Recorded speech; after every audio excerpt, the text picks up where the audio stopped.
A racist coach repeatedly benched a black teen, thinking he'd break his spirit, but he didn't expect that this teen would soon become the school's most celebrated player, bringing justice to the entire team. Xavier Miller had been shooting hoops since he was a kid, rain or shine. There was nothing like the rhythm of a basketball thudding on the asphalt, echoing off empty backboards or the squeak of sneakers as he made a swift pivot on the court. Standing at 6 feet 2 inches with a lean build and quick reflexes, he was a natural. But Xavier was more than just talented. He was determined, focused, and hungrier for success than most of his peers. His dream? To become a pro, to use his skills to make it big and rise above the challenges he'd faced. When he got into his new high school, he set his eyes on one goal: making the varsity basketball team. Tryouts for the team were grueling.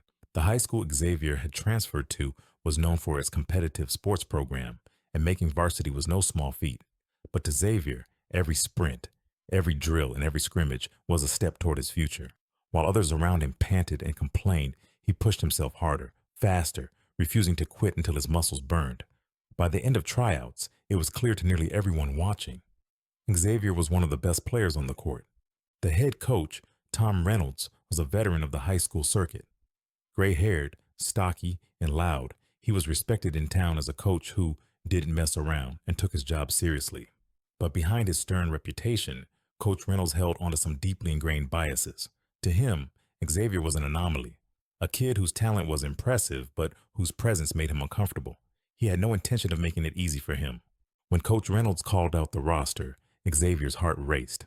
"Miller, you made varsity," the coach said in a gruff tone, not even looking up as he checked Xavier's name off his list.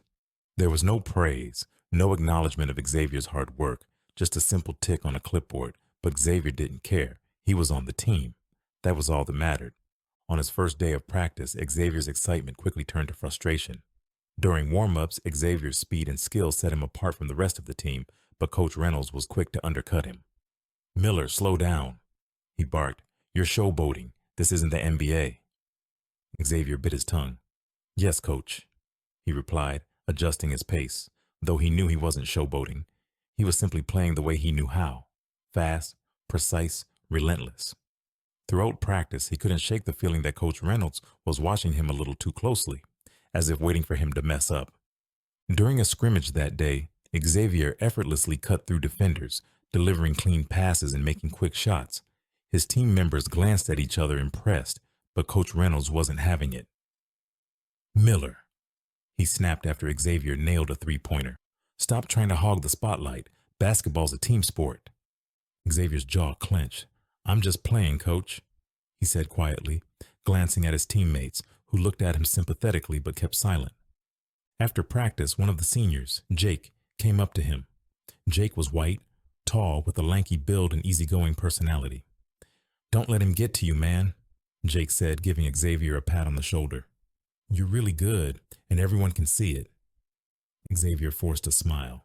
"Thanks, Jake. Just trying to keep my head down and play." But that wasn't going to be easy. As the weeks went by, Coach Reynolds' bias became impossible to ignore.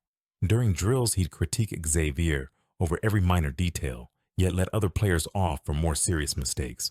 When scrimmages turned competitive and Xavier's skills would shine through, Coach Reynolds would either blow his whistle to end the play or bench him, calling him too flashy or accusing him of not playing fundamentally. To everyone watching, it was clear Coach Reynolds didn't want Xavier on his court. Despite everything, Xavier didn't back down. He'd stay late after practice, shooting free throws and working on his dribbling. Sometimes, when the gym was empty, he'd practice footwork drills in front of the mirror, focusing on perfecting his every movement. He knew his potential. He just needed a chance to show it in a game. Then came the team's first match of the season. The players were buzzing with excitement, gearing up to prove themselves in front of the whole school. But just as Xavier was slipping on his jersey, Coach Reynolds approached him. "You're sitting out this game?" Reynolds said, barely sparing him a glance. Xavier looked up, stunned. "But coach, I've been working really hard. I want to help the team win." Coach Reynolds shrugged. "You're a freshman, Miller. Learn your place. Besides, we don't need someone messing up the flow with all that street ball nonsense." "Street ball?" The words hit Xavier like a punch to the gut. He swallowed hard, biting back a retort. He was used to people underestimating him, but hearing the dismissal from his own coach stung deeply. As the game went on, Xavier watched from the bench as his team struggled. Several times he knew he could have made a difference, jumping for a rebound, sinking a crucial shot, breaking through the opponent's defense, but Coach Reynolds kept his back turned, refusing to make eye contact. The team lost that night, and Xavier left the gym feeling deflated. In the locker room afterward, Jake approached him again, frustration evident on his face. "Coach is out of his mind," he said, shaking his head. "You would have won us that game, Xavier." Xavier nodded. "Yeah, well, not much I can do when he won't even let me play." Jake sighed, lowering his voice. "A bunch of us are seeing it, how coach treats you. It's messed up, but he's coach. He's been here forever." Xavier forced a tight smile. "I get it. Thanks, though." But inside, he was fuming. He had worked harder than anyone on that team, only to be benched and dismissed. The pattern continued over the next few games. Despite his skill, Coach Reynolds kept Xavier sidelined, making it painfully clear that he didn't belong in the coach's eyes. During one particularly intense practice, Coach Reynolds made a snide comment about Xavier's attitude. "Listen up, Miller," he sneered. "Maybe in your neighborhood you can get away with that attitude, but not here. On my team, we play real basketball."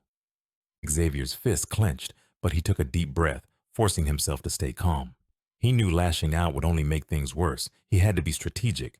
If he wanted his shot, he'd have to play it cool and keep doing what he did best, outperforming everyone, no matter how many times Coach Reynolds tried to put him down.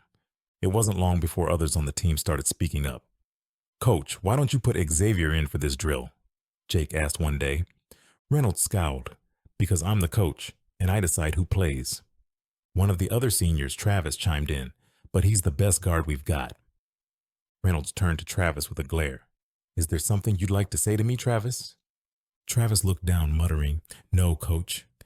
Xavier noticed the tension growing among his teammates, and while it didn't solve his problem, he knew he wasn't alone. More of the team saw through Coach Reynolds' biases, and as they continued to lose games, frustration with the coach's decisions grew. Despite the discrimination, Xavier's resilience only strengthened. He used every minute of practice to refine his skills, focused not only on impressing his teammates, but preparing for the moment he knew would come, a moment when he'd have a chance to prove himself, whether Coach Reynolds liked it or not. Xavier knew he was up against more than just the scoreboard.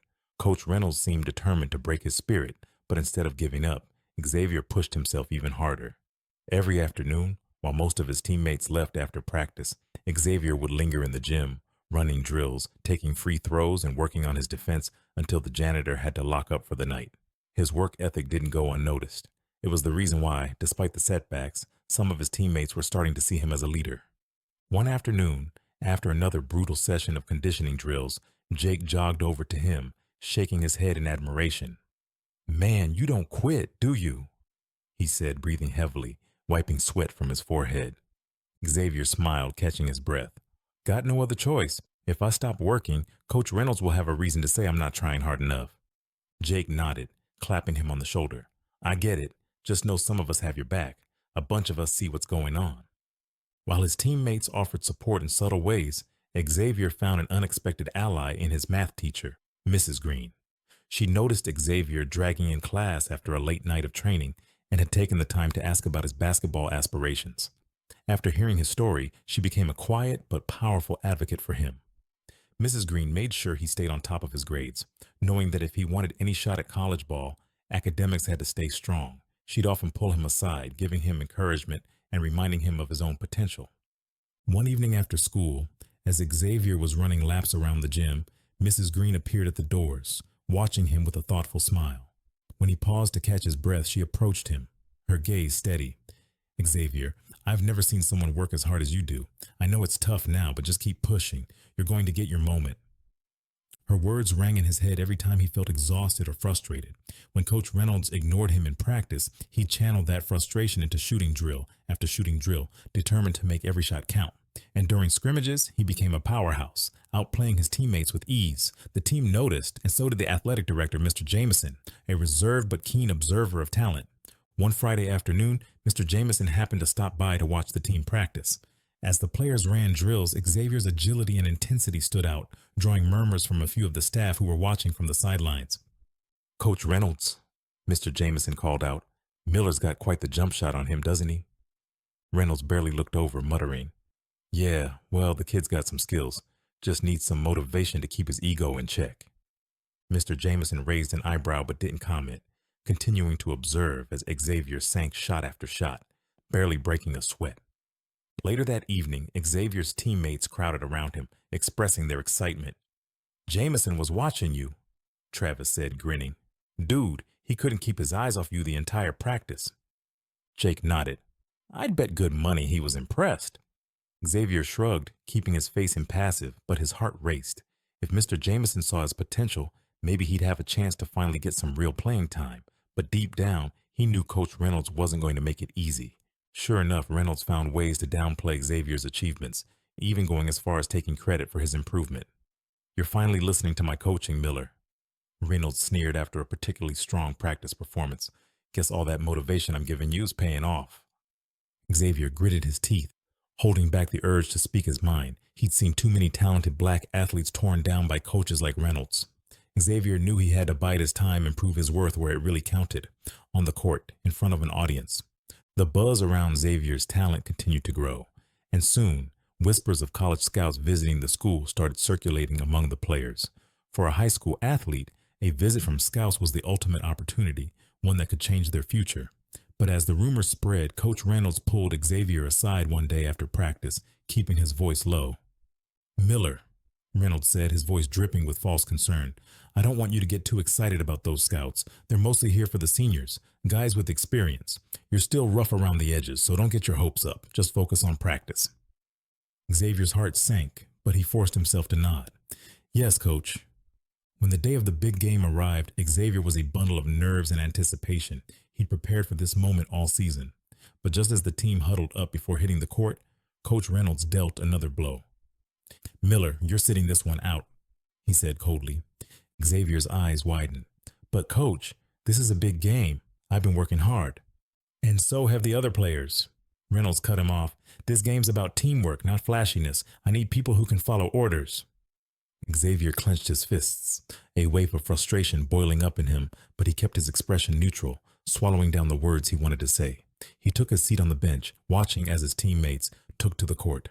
But his absence was painfully obvious. The team struggled, falling behind quickly, and even the fans in the bleachers were murmuring, wondering why Xavier wasn't playing. At halftime, the athletic director, Mr. Jameson, approached the bench, glancing around before leaning down to speak to Reynolds. "Tom, why isn't Miller on the court?" Mr. Jameson asked, his tone firm. Reynolds' jaw tightened. "Jameson, he's not ready. Needs to work on his fundamentals." Mr. Jameson's gaze was steely. "I don't think so. I've been watching him. He's your best guard, and we both know it. Put him in the game, Tom. Now." Coach Reynolds looked furious, his face a dark shade of red, but he didn't have much choice. Grudgingly, he gestured at Xavier to stand up. "Fine." Reynolds spat, barely able to mask his irritation. "Miller, get in there. Don't make me regret this." Xavier's heart pounded as he walked onto the court, every pair of eyes in the gym on him. His teammates gave him quick nods of encouragement as he took his place, and the crowd buzzed with anticipation. Finally, this was his chance. The second half was a revelation. Xavier played like a man possessed, weaving through defenders with ease, sinking shot after shot and making pinpoint passes. The other team was visibly rattled, unable to keep up with his speed and precision. Every time Xavier scored, the crowd erupted, and soon chants of "Xavier, Xavier" filled the gym, echoing off the walls. His teammates rallied around him, feeding off his energy, and the scoreboard inched upward in their favor. From the sidelines, Coach Reynolds watched with a scowl, but even he couldn't deny the impact Xavier had on the game. Mr. Jameson glanced at Reynolds, a faint smirk tugging at the corner of his mouth, as if to say, "I told you so." As the game wound down, Xavier knew they were close to victory. With only a few seconds left on the clock, his team was down by 1 point, and the ball was in his hands. The entire gym fell silent as he dribbled, calculating his next move. With a swift, calculated jump, he shot from beyond the three-point line, watching the ball arc through the air in a perfect trajectory. The buzzer sounded as the ball swished through the hoop. The crowd exploded, cheering as Xavier's teammates swarmed around him, lifting him on their shoulders. They'd won, and Xavier was the hero of the night. In the chaos of celebration, he caught sight of the college scouts watching from the bleachers, nodding in appreciation, clearly impressed by his performance.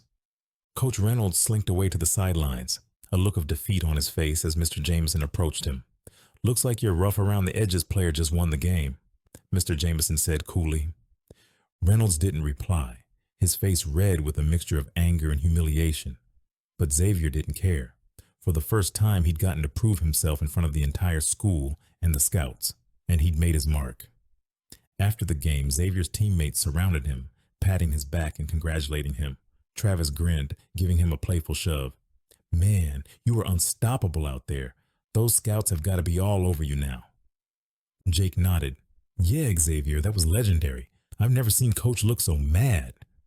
Xavier laughed, a weight lifting from his shoulders. Guess hard work pays off, huh? Just then, Mr. Jameson approached, clapping Xavier on the shoulder. Xavier, that was one of the best performances I've seen in years. You should be proud of yourself. Xavier nodded, his eyes bright with pride. Thank you, sir. I just wanted to show what I could do. Well, you did, Mr. Jameson said with a smile, and I'm sure the scouts took note.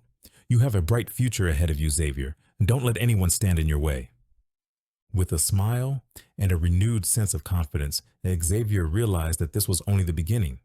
He'd overcome the toughest opponent he'd ever faced. Not the other team, but a coach who had tried to stifle his potential. And now, with the world watching, he was ready for whatever came next. Game day arrived, and the atmosphere in the gym was electric. Parents, students, teachers, and even a few local news outlets packed the bleachers, eager to see the team's star player, Xavier Miller, in action. Xavier had felt pressure before, but today was different. Today he was carrying not just his hopes, but the expectations of everyone who believed in him. As the team warmed up, Coach Reynolds stood off to the side, arms crossed and face taut, doing his best to maintain an air of control despite the unmistakable shift in dynamics. He could feel the eyes on him, and he knew that Mr. Jameson, the athletic director, was among those watching. Even so, he couldn't swallow the bitterness that had been building up inside him since the last game, when Xavier's performance had turned the tide for the team. All right, everyone gather up, Reynolds barked, calling the team over just before tip-off. The players crowded around, bouncing on their feet, the tension building. Reynolds, reluctantly focusing on Xavier, grumbled, Miller, you're starting again. Just make sure you don't mess this up. Xavier met his gaze, his face calm and unreadable. I'll do my best, coach, he replied coolly, though he sensed his teammates holding back smirks. Once the whistle blew, it was clear Xavier was on a different level. Every move he made was sharp, each pass and shot showing the skill and confidence he had honed through hours of dedication. From the start, he seemed almost untouchable. He cut through defenders, sprinted down the court like a blur, and landed shot after shot with precision. By halftime, Xavier had already scored more than anyone else on the team, and the stands were abuzz with excitement. As the second half started, a new energy took over the gym. The crowd couldn't hold back. They began chanting his name in unison, a powerful echo of Xavier, Xavier, that filled the entire space. Each time he scored, the cheers grew louder, and the scouts scribbled furiously in their notebooks. One of them, a tall, sharp-eyed man from a well-known college program, leaned forward, visibly impressed. Coach Reynolds, however, wore an expression of barely contained rage. His authority had been usurped, and worse yet, his own prejudice had become glaringly obvious in light of Xavier's exceptional talent. He tried to shout directions at the players, but they barely glanced his way, their focus now completely on Xavier and each other. They were playing as a team, and Xavier was leading the charge. In the final quarter, with only minutes left on the clock, the game was neck and neck. Xavier took control, urging his teammates to stay focused. The opposing team had been wearing them down, but he refused to let up. On the sidelines, Mr. Jameson and Mrs. Green were watching, their faces full of hope and pride. The game hit its climax with Xavier dribbling down the court, dodging two defenders, and setting up for a three-point shot. He could feel everyone's gaze, the weight of the moment pressing down on him. He took a deep breath, raised the ball, and released. Time seemed to slow as the ball sailed through the air, perfectly arcing toward the hoop. Swish! The crowd erupted as the final buzzer sounded. They had won. The team mobbed Xavier, lifting him high above the court as the stands exploded in cheers. The scouts, exchanging impressed glances, nodded and clapped. This wasn't just a win, it was a statement. As the noise began to settle, Mr. Jameson approached Xavier, his voice loud enough for everyone nearby to hear. I want everyone to know, he began, addressing the crowd and the team, that tonight Xavier Miller not only led his team to victory, but also brought our school a level of recognition we haven't seen in years. It's thanks to his dedication, resilience, and spirit that we're celebrating here tonight. Coach Reynolds shifted uncomfortably, his face growing red as Mr. Jameson continued, looking directly at the scouts. Xavier has set a new standard for our school, both in his performance and in his character. He's inspired our community, and I'm sure I speak for everyone here when I say we're incredibly proud of him. Several scouts approached Xavier, congratulating him, each one hinting at the scholarships and opportunities waiting for him. The crowd was still buzzing, but among the celebratory noise, a small, determined group of Xavier's teammates gathered around Coach Reynolds. Jake, usually the quietest on the team, stepped forward, speaking up first. "Coach," Jake said, his voice steady but resolute, "we all see what you did. You tried to keep Xavier down, to deny him his chance just because he's black. But he's the best player here, and we're tired of your treatment of him. It's wrong." Coach Reynolds scowled, but before he could respond, Travis chimed in. "You always say the team matters more than the individual, but Xavier's the one who kept us going, even when you wouldn't give him a chance. We don't want a coach who plays favorites or holds someone back because of his own issues." Other teammates murmured in agreement, nodding as they glared at Reynolds. Coach Reynolds' face was a mask of rage and embarrassment, but he couldn't deny what had been laid bare in front of everyone. His authority was crumbling, the respect he thought he commanded slipping away like sand through his fingers. Just as things looked about to escalate, Mr. Jameson stepped in. He placed a hand on Reynolds' shoulder, his gaze unwavering. "Coach Reynolds, your actions have been noted, not just tonight, but all season. I'll be discussing your position with the administration," he said, his voice firm, cutting through Reynolds' blustering attempts to defend himself. The coach sputtered, "Jameson, this is ridiculous. The kid's got an attitude. "No, Tom, the only one with an attitude problem is you," Mr. Jameson interrupted, his voice icy. "Xavier's talent has brought this team recognition, and he's earned every bit of it through sheer determination. Your job as a coach was to foster that talent, not hinder it, and you failed." With that, Mr. Jameson turned to Xavier, his expression softening. "You're a remarkable young man, Xavier. I have no doubt you'll go far. Keep that fire in you and don't let anyone tell you what you're capable of." Xavier's heart swelled with pride, and the team rallied around him, offering pats on the back and high fives as they celebrated their victory and the sense of justice that had just been served. In the days that followed, the news of Coach Reynolds' reprimand spread through the school and community, with parents, students, and faculty alike expressing relief at the change. The administration announced that they would be looking for a new coach who understood the importance of fairness and equality. Meanwhile, Xavier's performance continued to draw attention. Colleges began reaching out directly, and within weeks, he had multiple scholarship offers, each one a testament to his incredible hard work and talent. Xavier's success became more than just a personal victory. It served as a powerful symbol to everyone who had ever been marginalized or held back. Students of all backgrounds were inspired by his story, and the team, invigorated by their victory and by the removal of Reynolds, trained harder than ever. They knew that they had helped make a difference and stood united as a team without the shadow of discrimination hanging over them. The night he signed his letter of intent to a top college program, Xavier stood in front of his school gym, surrounded by his family, friends, teammates, and Mr. Jameson. He took a moment to look out at the crowd, recognizing faces that had supported him from the beginning, like Mrs. Green, his ever-supportive math teacher, and Jake, who had encouraged him even in the most challenging moments. Holding up his college acceptance letter, Xavier spoke to the crowd with a quiet confidence. "I didn't just win a game that night. We won as a team, and we showed what happens when you believe in each other. I'm grateful for everyone who saw what I could be, and for all of you who never let me doubt myself." The crowd erupted in applause, but amid the cheers, one thought stood out to him more than any other. He had proven that no one could stand in the way of talent and determination. And while Coach Reynolds might have tried to hold him back, he now knew with certainty that his success was his own. In the months that followed, Xavier became a respected figure in the community, often invited to speak at events and sharing his story with younger athletes facing similar challenges. He reminded them to stay true to themselves, to work harder than anyone else, and to never let anyone define their worth. The lesson resonated deeply with the next generation, and he soon became a symbol of resilience for the entire community. As for Coach Reynolds, he faded into the background, his reputation tarnished, and his position lost. His blatant discrimination cost him his career, and he became a cautionary tale about the consequences of prejudice and the strength of those willing to fight against it. For Xavier, though, the true victory was more than any scholarship or trophy. It was the knowledge that he'd overcome adversity, that he'd proven to himself and everyone else that talent transcends race, and that justice, though sometimes delayed, always finds its way to those who deserve it. And so, Xavier's story ended not just as a triumph for himself, but as an example to all who would follow, a beacon of hope.